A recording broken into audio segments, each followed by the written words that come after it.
Hello everyone. Today's lecture 2 of accounts of class 12. हमने lecture 1 में सारा कंटेंट देखा था वॉल्यूम 1 का। कौन कौन से चैप्टर्स हमें पढ़ने हैं एक बार देख लेते हैं। हमने क्या देखा था, क्या क्या कंटेंट हमें पढ़ना है इस वॉल्यूम 1 में। हमने वॉल्यूम 1 देखी थी अकाउंटिंग फॉर पार्टनरशिप फर्म। उसमें क्या क्या कंटेंट था? Accounting for partnership firm fundamental, goodwill, change in profit sharing ratio, admission, retirement, death और dissolution of the partnership firm.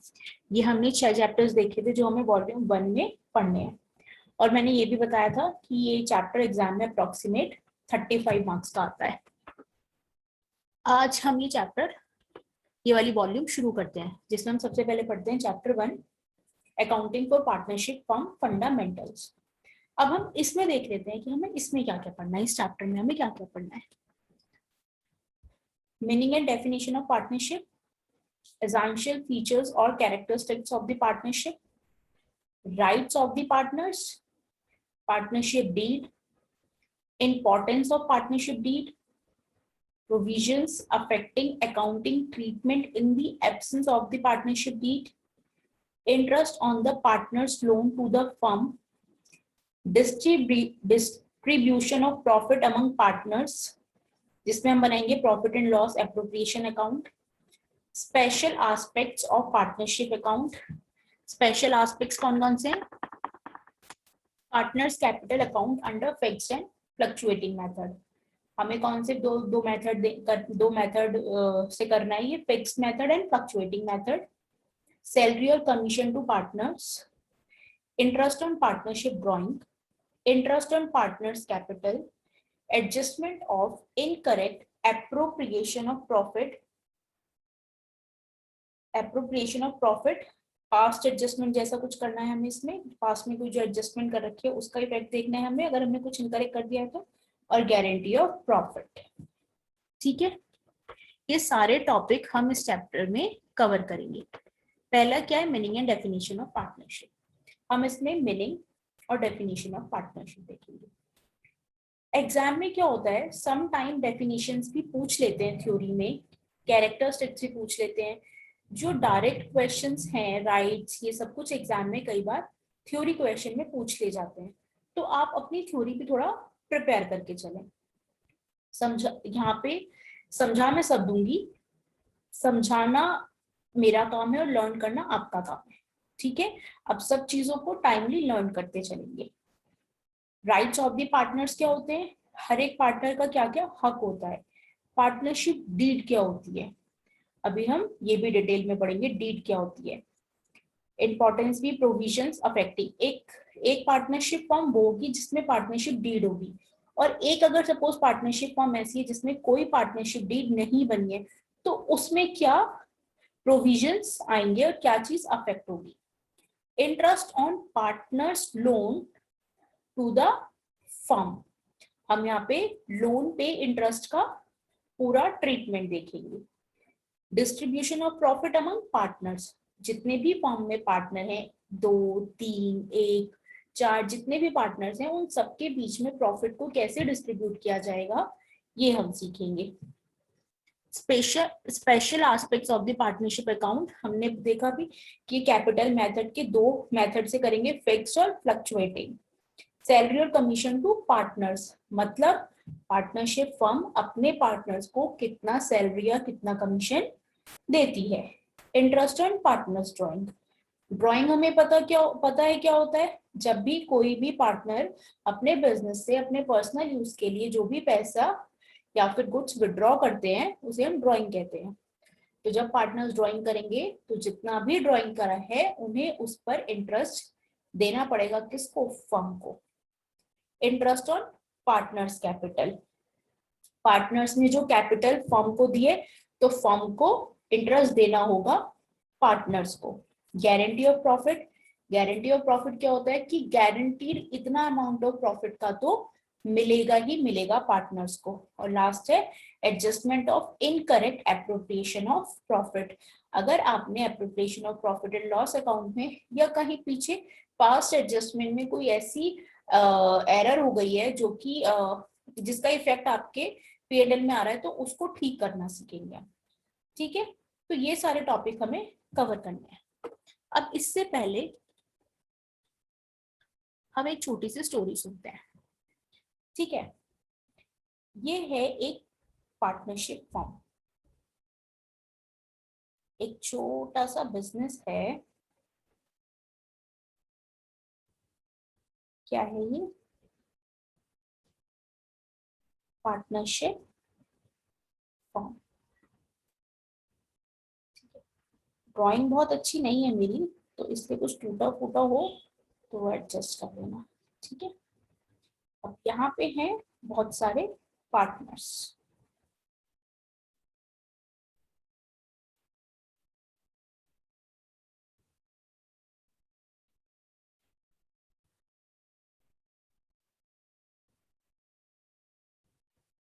ठीक है,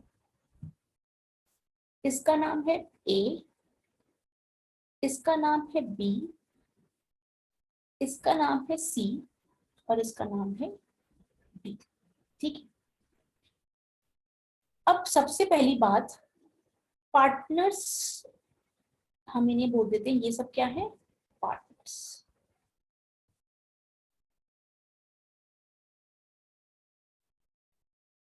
ये अभी कौन है? ये इंडिविजुअल्स हैं। अभी ये सिंगल सिंगल पर्सन है। ठीक है, इंडिविजुअल्स हैं, जब ये कंबाइन होकर बिजनेस करेंगे तब ये पार्टनर्स बन जाएंगे। ठीक है, अब ये देखो कि हमने मिस्टर ए ने सोचा, मिस्टर ए ने सोचा कि क्यों ना मैं कोई बिजनेस स्टार्ट करता हूँ, क्यों ना मैं कोई बिजनेस स्टार्ट करता हूँ। ठीक है, इन्होंने सोचा कि मैं एक फैक्ट्री खोलता हूँ, क्यों ना मैं एक फैक्ट्री खोलता हूँ। और फैक्ट्री किस चीज की? बेडशीट्स की।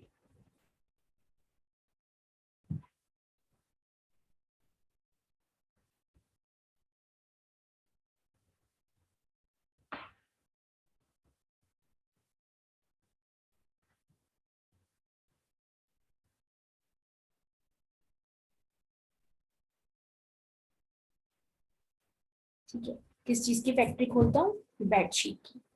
तो मिस्टर ए के दिमाग में ये आइडिया आया। ठीक है, मिस्टर ए के दिमाग में ये आइडिया आया। अब इसने सोचा ठीक है, मुझे फैक्ट्री खोलनी है, मुझे क्या क्या चाहिए होगा? मुझे लैंड चाहिए प्लस बिल्डिंग। ठीक है, बिल्डिंग, मुझे मशीन चाहिए, मुझे लेबर चाहिए, मुझे फर्नीचर चाहिए। ठीक है, मुझे इलेक्ट्रिसिटी चाहिए और मुझे क्या चाहिए? मुझे रॉ मटेरियल चाहिए। ठीक है, मुझे रॉ मटेरियल चाहिए। उसने ये सब चीजें मोटी मोटी सोची।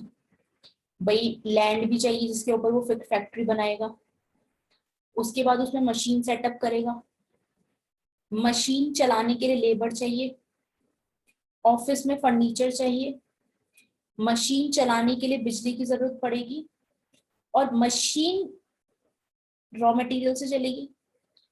अब उन्होंने थ्रेड, थ्रेड ये रॉ मटेरियल है। भाई धागा लेंगे, धागे को मशीन में डालेंगे, धागे को, ये मशीन है सपोज, इसमें बहुत सारे वायरिंग लग रही है। ठीक है, यहाँ पे एक और है जहाँ वो रोलर लगा हुआ है। ठीक है, तो यहाँ पे और एक इसका बटन है, यहाँ पे कुछ है तो मशीन लग रही है। तो ये थ्रेड को मशीन में डालेंगे और उससे क्या आउटपुट निकलेगा? बेडशीट। पूरा का पूरा थान निकलेगा, थान का रोल बनता जा रहा है, पूरा का पूरा थान निकलेगा और उस थान को वो बेडशीट की शेप में, ये पूरा का पूरा थान निकला। भाई वो बीच बीच में तो ना, वो तो बाद में कटिंग होती है, बाद में उसकी कटिंग होती है। इन्होंने ये एक दो बेडशीट के साइज की इन्होंने चादरें काट दी। ठीक है, इसने मोटा मोटा सोच लिया कि मुझे क्या क्या चाहिए। ठीक है, अब इसने सोचा मेरे पास तो लैंड और बिल्डिंग है, इसके पास अपनी कोई लैंड बिल्डिंग है, कोई बिल्डिंग इसके पास है जो खाली पड़ी हुई है। तो उसने सोचा मैं अपनी उस बिल्डिंग में मशीनें लगाता हूँ और काम शुरू कर देता हूँ। लेकिन मुझे लेबर भी चाहिए, मुझे मशीन भी चाहिए, मुझे रॉ मटेरियल भी चाहिए। तो उसने अपने फ्रेंड से बात करी, ए ने बी से बात करी, ये सब फ्रेंड्स हैं। तो उन्होंने सोचा ठीक है हम चारों थोड़ा थोड़ा कॉन्ट्री करते हैं और हम चारों थोड़ा थोड़ा पैसा लगाते हैं और एक बिजनेस शुरू कर लेते हैं। पार्टनरशिप फर्म के लिए जरूरी है मिनिमम 2 लोग, मिनिमम दो दो लोग तो चाहिए ही चाहिए, तभी तो पार्टनरशिप। अगर कोई एक ही बंदा बिजनेस कर रहा है, अगर एक ही बंदा बिजनेस कर रहा है तो वो प्रोप्राइटरशिप बन जाएगी। जब हमारा बिजनेस का ओनर एक होता है तो वो प्रोप्राइटरशिप फर्म होती है, और जब एक से ज्यादा, दो और दो से ज्यादा लोग मिलकर काम करते हैं तब वो क्या होती है, पार्टनरशिप फर्म होती है। ठीक है, तो ये तो हो गई हमारी पार्टनरशिप फर्म, ये हो गए हमारे पार्टनर्स। ठीक है, अब बी ने बोला मैं कैश दे दूंगा, सी ने बोला मैं लेबर अरेंज कर दूंगा, और डी ने बोला कि मैं मशीनें ले आऊंगा, मेरे पास कुछ मशीनें हैं इसके पास सबने। या फिर एक तो ये ऑप्शन है कि चारों कैश ले आए, चारों ने कैश इकट्ठा किया और तब सारा सामान अरेंज किया। ये भी कैश लाया 10 लाख रुपए, ये भी लाया 10 लाख रुपए, ये भी लाया 10 लाख रुपए, ये भी लाया 10 लाख रुपए। या कुछ भी हो सकता है, ये लाया 8 लाख रुपए, ये लाया 10 लाख रुपए, ये लाया 7 लाख रुपए, ये लाया 5 लाख रुपए। कुछ भी रेशियो हो सकता है, कोई भी कितना भी अमाउंट लेके आ सकता है। ये तो हो गई कैश। अब क्या हो सकता है, गुड्स, जैसा हमने पहले वाले केस में, इसकी लैंड और बिल्डिंग है, इसकी मशीनरी है, इसकी लेबर है और इसके अदर एक्सपेंसेस है। ठीक है, या फिर क्या हो सकता है, कैश और गुड्स दोनों हो सकते हैं। जैसे कि ए ने बोला मैं 10 लाख लाऊंगा, बी ने बोला कि मैं मशीन लेके आऊंगा, सी ने बोला कि मैं भी कैश लेके आऊंगा, और डी ने बोला मेरी आप फैक्ट्री यूज कर लो, मेरी आप लैंड यूज कर लो। ठीक है, तो कैश कैश कैश भी हो सकता है, गुड्स गुड्स गुड्स भी हो सकते हैं। गुड्स इन द सेंस की मतलब सामान, कैश और टेंजिबल एसेट्स, कैश और गुड्स की जगह एसेट्स ले आएंगे। ठीक है, और ये कैश और एसेट्स दोनों ले आए हैं। ठीक है, कुछ लोग कैश ले आए, ये 11 लाख रुपीज है, और कुछ लोग एसेट्स ले आए। ठीक है, तो कंट्रीब्यूशन जो होगा ये हमारी क्या कहलाएगी, कैपिटल ऑफ द फर्म। ये हमारी क्या कहलाएगी, कैपिटल ऑफ द फर्म। ठीक है, ये हमारी कैपिटल हो गई। हम देखेंगे ए की कैपिटल कितनी है, यहाँ पर ए की कैपिटल कितनी है, बी की कितनी है, सी की कितनी है और डी की कितनी है। सपोज करो हम फर्स्ट वाला एग्जांपल ले रहे हैं, ए की कैपिटल भी है 10 लाख, बी की कैपिटल भी है 10 लाख, सी की कैपिटल भी है 10 लाख और डी की कैपिटल भी 10 लाख। तो टोटल कैपिटल कितनी हो गई, 40 लाख। इस 40 लाख रुपए से इन्होंने अपना पार्टनरशिप फर्म का बिजनेस शुरू कर दिया। ठीक है, इतनी पिक्चर क्लियर है, समझ आता है, कुछ दिमाग में इमेज बनी होगी अभी आपके। अब भाई जब भी कोई बिजनेस शुरू करता है वो गोइंग कंसर्न की असम्पशन से करता है कि मैं ये बिजनेस अपना सालों साल चलाऊंगा। भाई किसी का नुकसान हो गया, बिजनेस नहीं चल रहा है, या कुछ एक एक्सेप्शनल केस हो गया, उसके साथ आग लग गई, या कुछ भी XYZ हो गया, सारा माल चोरी हो गया, या कुछ बहुत मोटा नुकसान हो गया कि जिसकी वजह से वो अपना बिजनेस दोबारा कंटिन्यू नहीं कर पा रहा है, तो वो एक एक्सेप्शन केस होता है। अदरवाइज कोई भी बंदा, अगर कोई भी पर्सन बिजनेस शुरू कर रहा है तो वो इस इंटेंशन के साथ शुरू कर रहा है कि वो उसे सालों साल चलाएगा, गोइंग कंसर्न अजम्पशन लगाएगा। ठीक है, अब हम आगे थोड़ा सा आगे चलते हैं। अब हमें इतना क्लियर होता है। अब क्या हुआ, हमारा ये फर्स्ट ईयर था, ये सेकेंड ईयर, थर्ड ईयर और फोर्थ ईयर, ठीक है। पार्टनरशिप फॉर्म यहाँ पे स्टार्ट हुई थी, चल रहे यहाँ पे ठीक चला, यहाँ पे ठीक चला, यहाँ पे ठीक चला। अब फिफ्थ ईयर में मिस्टर बी कहते हैं कि मेरा भाई है एक ई, उसे भी फॉर्म में आना है, तो इसे हम कहते हैं एडमिशन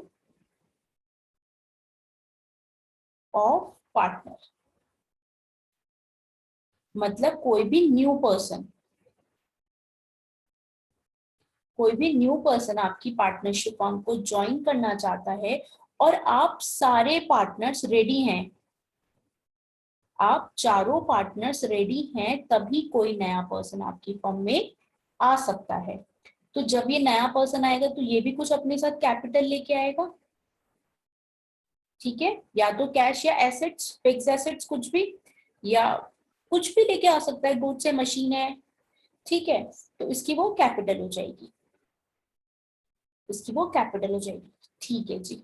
अब क्या हुआ, यहाँ पे हमें बहुत सारे चेंजेस करने पड़ेंगे भाई। इस साल में ईयर 5 में हमारे पास एक पार्टनर और आ गया, तो अब हम कैपिटल में कौन कौन, कैपिटल किस किस के लिखेंगे। अब तक हम किसकी लिखते थे, 1 to 4 ईयर तक हमने किसकी लिखी, ए बी सी डी, और फिफ्थ ईयर में किसकी लिखी, ए बी सी डी, और अब कौन इंट्रोड्यूस हो गया, नया पार्टनर, ठीक है। अब तक प्रॉफिट किसके बीच में होता था, ए बी सी डी, और अब प्रॉफिट किस किस के बीच में होगा, ए बी सी डी ई, ठीक है।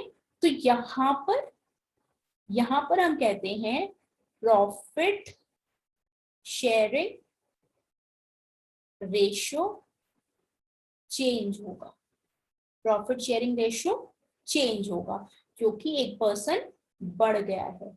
तो जब भी किसी न्यू पार्टनर की एडमिशन होगी फर्म में, तो अकाउंटिंग ट्रीटमेंट में थोड़े से चेंजेस होंगे, ठीक है। अब थोड़ा सा और टाइम निकल गया, fifth year, sixth year, seventh year, eighth year, ninth year. अब क्या हुआ, कुछ सालों बाद मिस्टर ए कहते हैं, मिस्टर ए नहीं, चलो हम लिख देते हैं मिस्टर बी। मिस्टर बी कहते हैं, मिस्टर बी कहते हैं कि मुझे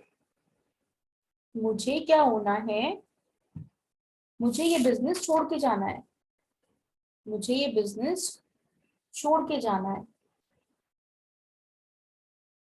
रिटायरमेंट, या फिर किसी भी पार्टनर की डेथ हो जाती है, तो किसी भी पार्टनर की डेथ हो जाती है, तो उस वाले अकाउंटिंग ईयर से फिर चेंजेस होने शुरू हो जाएंगे। ये था सिक्स्थ, सेवेंथ, एट्थ, नाइन्थ। अब 10th ईयर से क्या होंगे, चेंजेस होने शुरू हो जाएंगे। तो फिफ्थ टू 9th ईयर क्या थे भाई, 1 to 4 कौन कौन था, A B C D. Fifth से कौन आया, ए बी सी डी और ई। अब 10th ईयर में मिस्टर बी जा रहे हैं, तो कौन कौन बचा, ए सी डी और ई। मिस्टर बी जा रहे हैं, मिस्टर बी जा रहे हैं। अब फिर अकाउंटिंग ट्रीटमेंट में चेंजेस आएगा, कैसे भाई, ये बंदा पैसे लेके आया था, ये अपनी कैपिटल के साथ आया था, इसकी इस कैपिटल को रिटर्न करना होगा हमें, इसका जितना भी प्रॉफिट बनता है वो देना होगा हमें। भाई जब नया पार्टनर आया था उसका कोई प्रॉफिट नहीं बन रहा था, वो तो नया नया आया है, उसने बिजनेस में कोई मेहनत नहीं करी है अभी।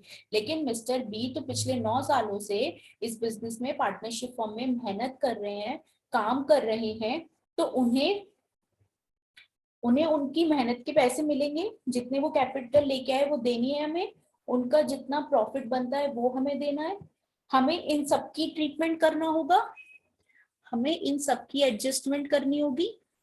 फिर उसके बाद इनका प्रॉफिट देने के बाद जो प्रॉफिट बचा वो मिस्टर ए सी डी और ई में डिस्ट्रीब्यूट कर देंगे, हम इन चारों में डिस्ट्रीब्यूट कर देंगे। अब क्या होगा कि यहाँ पे फिर वापस से 4 पार्टनर बच गए, तो बी का अलग से देंगे, बी की कैलकुलेशन हम अलग से करेंगे, और बाकी ए सी और डी की कैलकुलेशन हम अलग से करेंगे, ठीक है। यहाँ पे जब भी कोई भी एडमिशन होगा, कोई भी रिटायरमेंट या डेथ होगी, तो उस टाइम पे अकाउंटिंग ट्रीटमेंट चेंज होता है। थोड़ी थोड़ी सी जगह पर उनके ट्रीटमेंट को चेंज किया जाता है, क्योंकि नंबर ऑफ पार्टनर्स चेंज हो जाते हैं, नंबर ऑफ पार्टनर्स चेंज हो जाते हैं। ठीक है, हमने देखा पार्टनरशिप फर्म क्या होती है, पार्टनर्स कौन होते हैं। पार्टनरशिप फर्म जब भी पार्टनर्स बनाते हैं तो वो कैसे कैपिटल लेके आते हैं। उसके बाद नया पार्टनर आता है, कोई भी जब नया पर्सन आता है तो उसे एडमिशन ऑफ द पार्टनर कहते हैं। अगर कोई पर्सन रिटायर होना चाहता है, फर्म से जाना चाहता है, या किसी पार्टनर की डेथ हो जाती है, तो रिटायरमेंट या डेथ ऑफ द पार्टनर होती है। दोनों में अलग अलग ट्रीटमेंट होते हैं, क्योंकि जब किसी पर्सन का एडमिशन होता है तब उसको प्रॉफिट नहीं दिया जाता, क्योंकि वो प्रॉफिट आके कमाता है। लेकिन जो पार्टनर रिटायर होते हैं, जिनकी डेथ हो जाती है, तो इनका जितना भी बकाया बचता है, उनका जितना भी उनकी कैपिटल प्रॉफिट का शेयर बनता है, वो हमें ब्याज के सहित वापस देना होता है और अपने अकाउंटिंग ट्रीटमेंट को अकॉर्डिंगली चेंज करना होता है। रिमेनिंग प्रॉफिट रिमेनिंग पार्टनर्स में हमें डिस्ट्रीब्यूट करना होता है। इतनी बात समझ में आती है। एक छोटी सी ना इमेज बन गई होगी आपके दिमाग में, पार्टनर्स कौन होते हैं, पार्टनरशिप फर्म क्या होती है। जब भी कोई भी बिजनेस दो या दो से ज्यादा लोग मिलकर शुरू करते हैं तो उसे हम पार्टनरशिप फर्म कहते हैं। अब पार्टनरशिप फर्म भी ना, पार्टनरशिप फर्म कहाँ से आया ये partnership firm.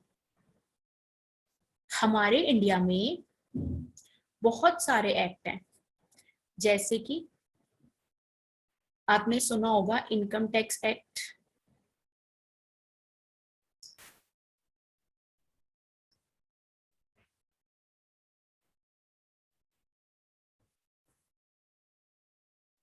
Income tax act 1961। कुछ एक्ट्स में आपको लिख के बता रही हूँ। कंपनीज एक्ट 2013, ठीक है।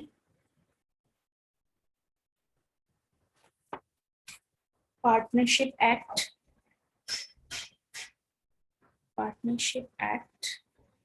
1932 और जीएसटी एक्ट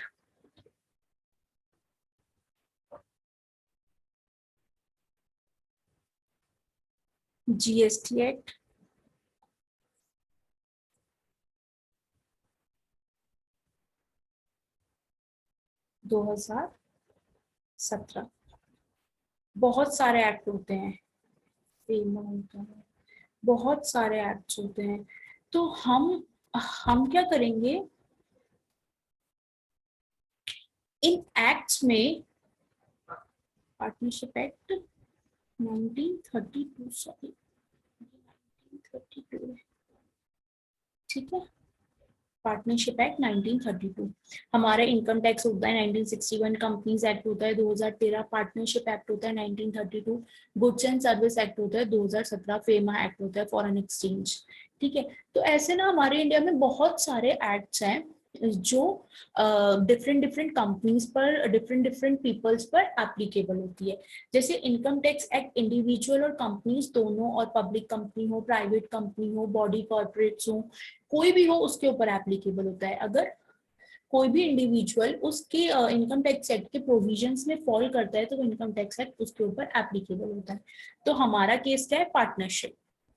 हमारा केस क्या है, पार्टनरशिप। तो पार्टनरशिप फर्म का जो कंसेप्ट है, जो उसमें सारे हमारे रूल्स हैं, ट्रीटमेंट है, कैसे क्या होगा, वो हमें कहाँ से पता चलते हैं, पार्टनरशिप एक्ट में।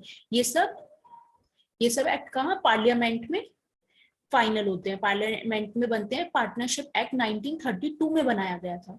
पार्टनरशिप एक्ट कब बनाया गया था, 1932 में। तो इस एक्ट में, ये अच्छा खासा काफी मोटा एक्ट होता है। इसमें पार्टनरशिप के रिगार्डिंग कोई भी चीज, हर एक कोई भी मतलब कोई भी पॉइंट ऐसा नहीं होता है जो इस एक्ट में ना लिखा हो, जो कि पार्टनरशिप फर्म से रिलेटेड होता है। जितने भी प्रोविजंस हैं, जितने भी ट्रीटमेंट हैं लोन का, ड्राइंग का, इंटरेस्ट का, वो सब कहाँ मेंशन है? पार्टनरशिप एक्ट में।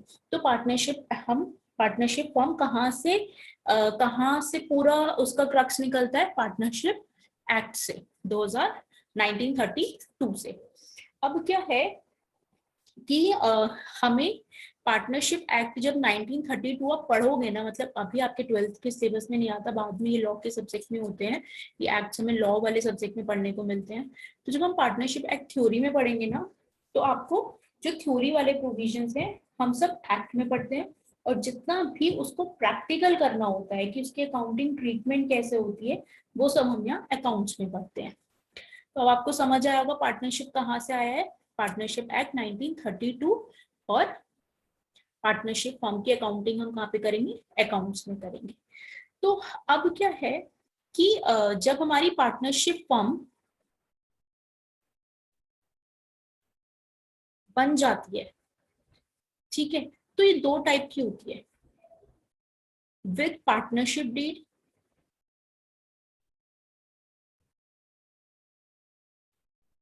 और विदाउट पार्टनरशिप डीड।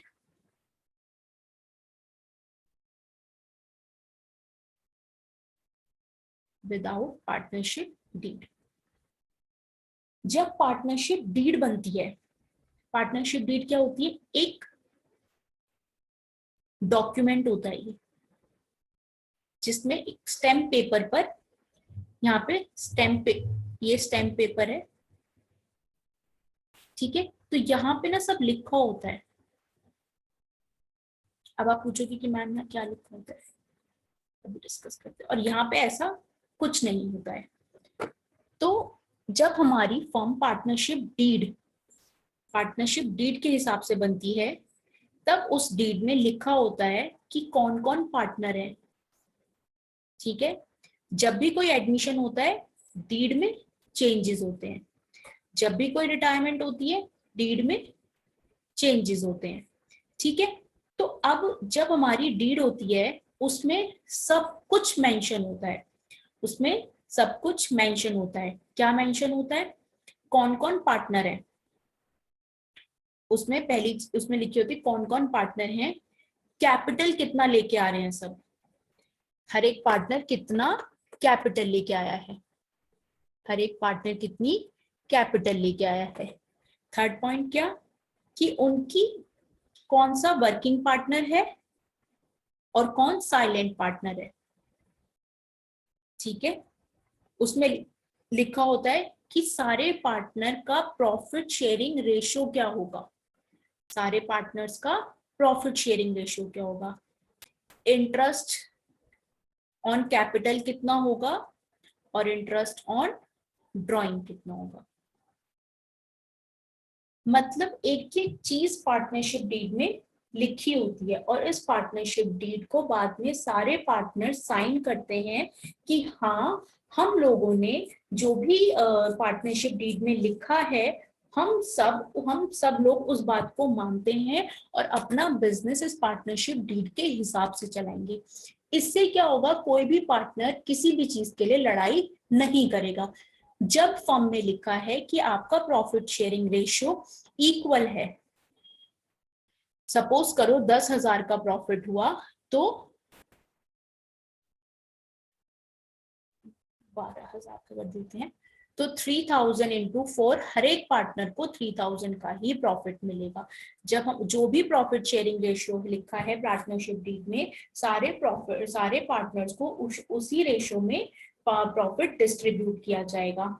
मतलब इस केस में क्या होता है, जब पार्टनरशिप डीड होती है, तो लोगों पार्टनर्स के बीच में डिस्प्यूट होने के चांसेस कम हो जाते हैं, क्योंकि कोई अपनी मर्जी से काम नहीं करता, सब डीड के हिसाब से करते हैं। और कोई भी डीड को डिनाई नहीं कर सकता, बिकॉज ये एक लीगल डॉक्यूमेंट है। अगर किसी ने भी इस लीगल डॉक्यूमेंट पे लिखे सारे कंसेप्ट, सारी बातों को अगर फॉलो नहीं किया, तो कोई एक पार्टनर दूसरे पार्टनर पे केस भी कर सकता है कि ये पर्सन पार्टनरशिप डीड के हिसाब से काम नहीं कर सकता।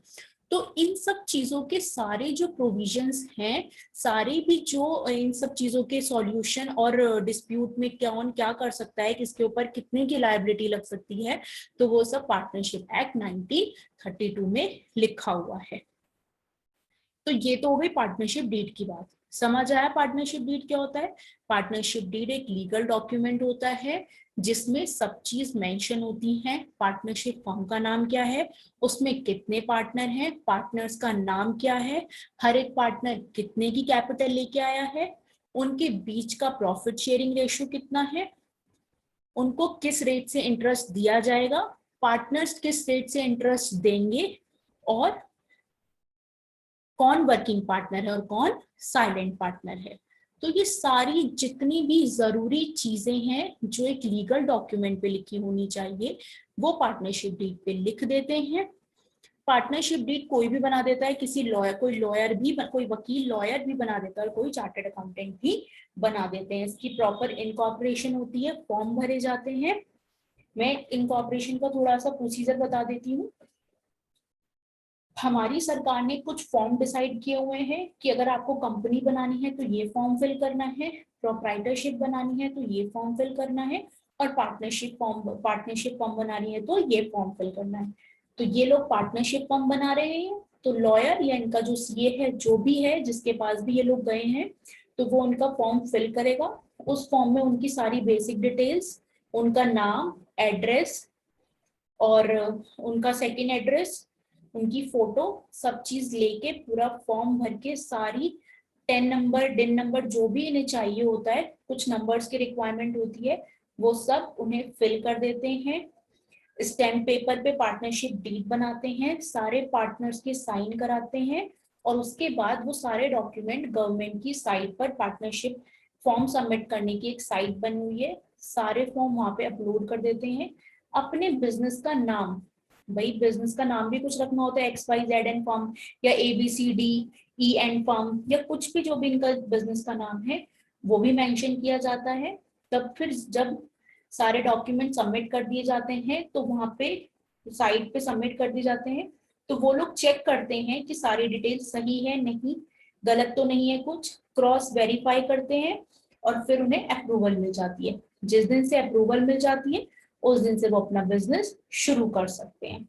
ठीक है, उसके बाद जैसे जैसे उनके ऊपर जो जो एक्ट, जो जो प्रोविजन एप्लीकेबल होता रहेगा, वो अपने आप को उसके अंदर रजिस्ट्रेशन कराते रहेंगे। जैसे सपोज करो इन्होंने अपनी पूरी पार्टनरशिप फॉर्म खोल ली, डीड बनवा ली, पार्टनर्स डिसाइड हो गए, कैपिटल डिसाइड हो गया, फैक्ट्री बन गई, मशीनें लग गई, लेबर मिल गई, सब चीज बिल्कुल रेडी है।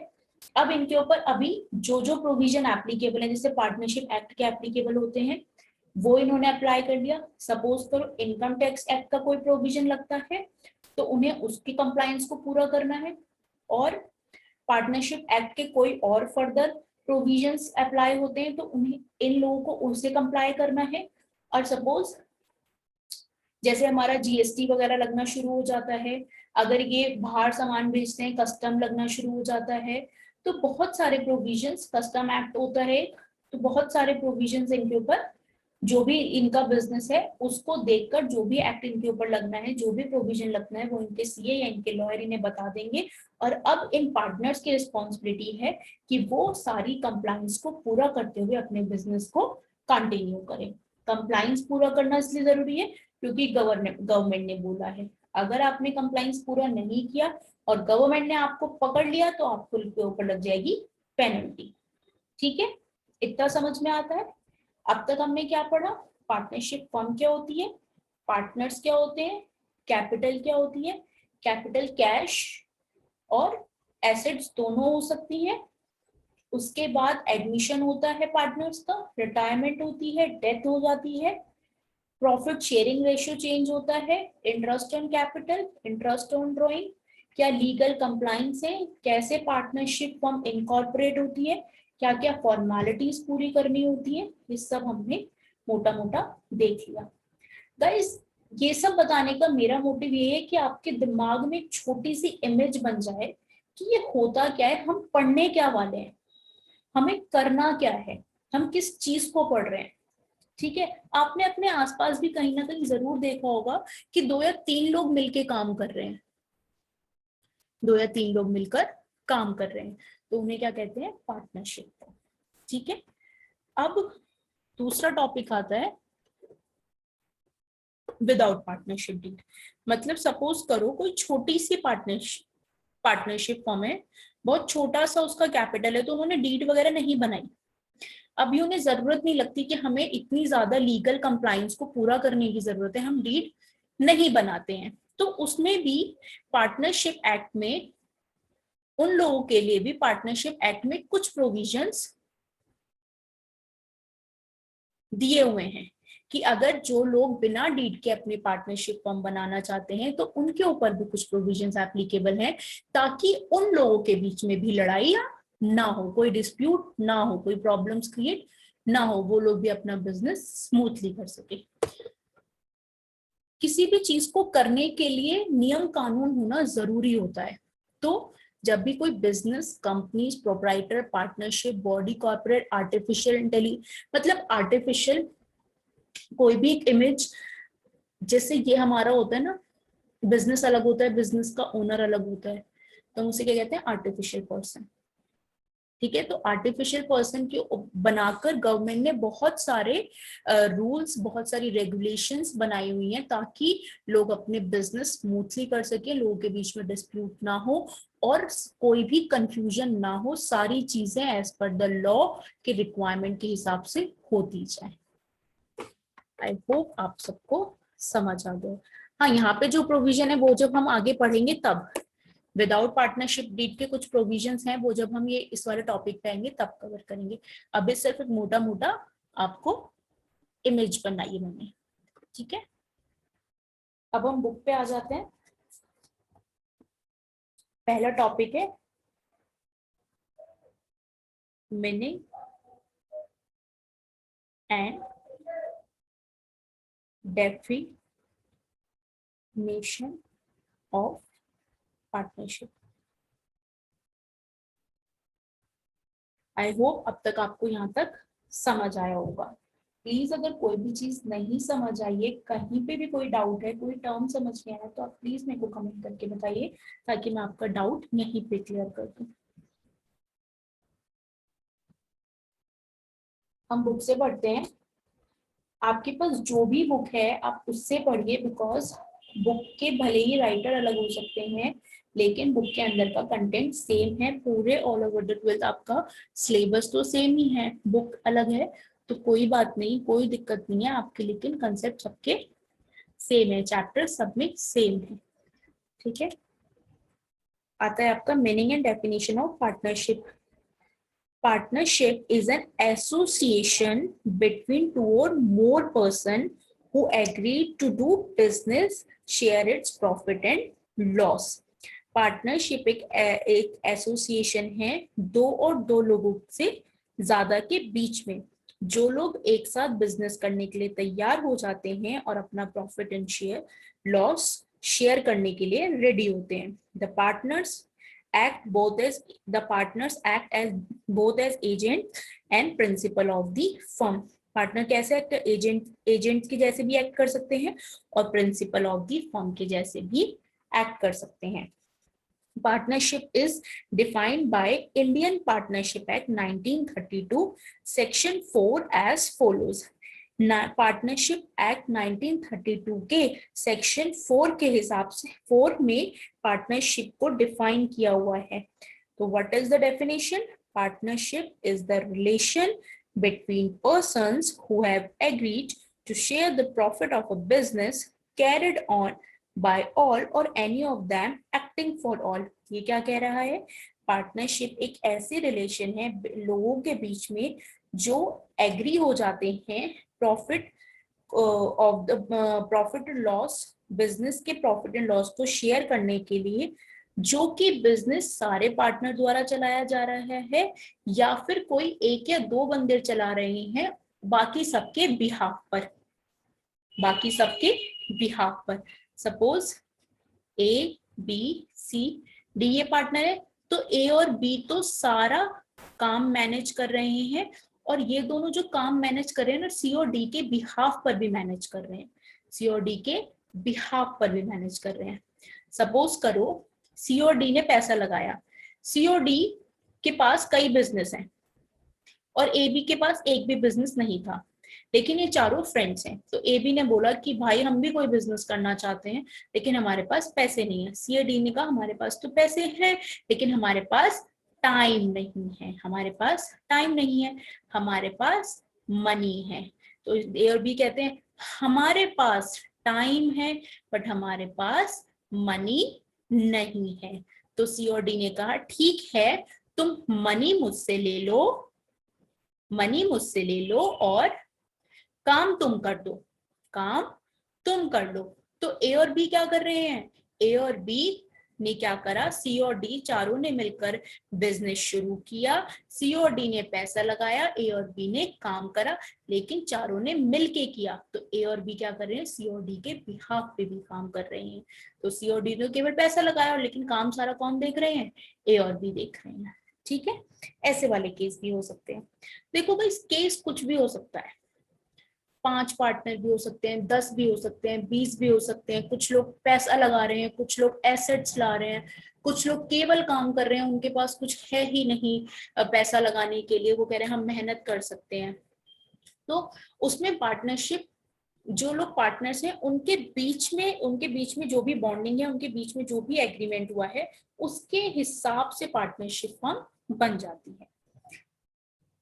A partnership is a business relationship among two or more persons to share profit and loss of the business carried on by all or any of them acting for all. Partners, firm and firm name. The person who have entered into the partnership with one another individually are called partners and collectively a firm. मैंने बोला था कि जैसे कि person है, ये भी एक इंडिविजुअल है, ये भी एक इंडिविजुअल है, लेकिन जब इन्होंने पार्टनरशिप फर्म बना ली तो ये क्या बन गए, ये बन गए पार्टनर्स। ये क्या बन गए, पार्टनर्स। और इन्होंने क्या बना ली, एक फर्म बना ली। ठीक है, पार्टनर फर्म बना ली और फर्म का नेम आ जाता है, फिर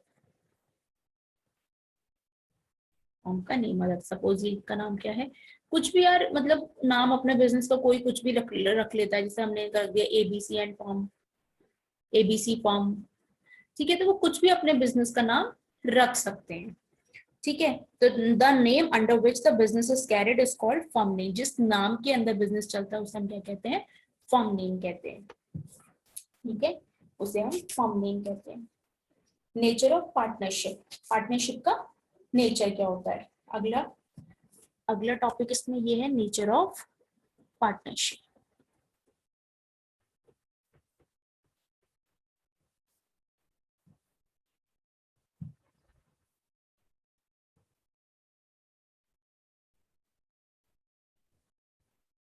Nature of partnership.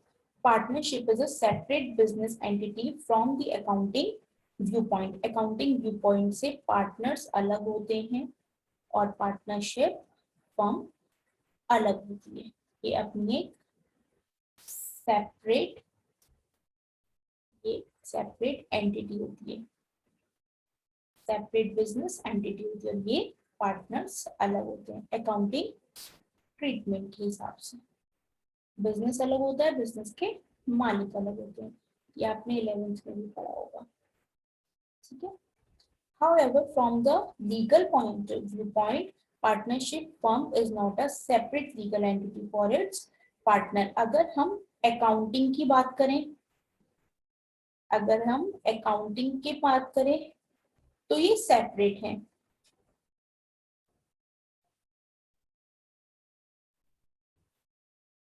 तो ये सेपरेट है, सेपरेट एंटिटी है। लेकिन अगर हम लीगल की बात करें, अगर हम लीगल की बात करें तो ये separate entity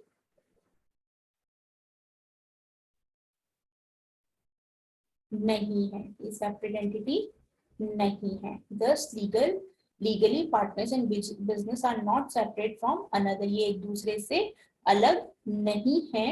it means in case of the firm in bankrupt, private state of the partners become liable to meet deficit. ये क्या कहने की कोशिश कर रहा है? ये कहने की कोशिश कर रहा है जब हम अकाउंटिंग ट्रीटमेंट करते हैं तो हम पार्टनर्स को अलग मानते हैं और फर्म को सेपरेट मानते हैं। लेकिन जब हम लीगली बात करते हैं, जब हम लीगल व्यू पॉइंट देखते हैं, तो पार्टनर्स और फर्म सेपरेट नहीं होते। ये कौन होते हैं? एक ही होते हैं। ये लोग क्या होते हैं? एक ही होते हैं। अब जैसे क्या, सपोज करो फर्म फर्म है ये, इसे हो गया बहुत बड़ा नुकसान, ये हो गया लॉस।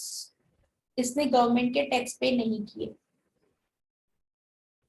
अकाउंटिंग ट्रीटमेंट के हिसाब से फर्म अपना अलग टैक्स पे करती है और पार्टनर्स अपना अलग टैक्स पे करते हैं।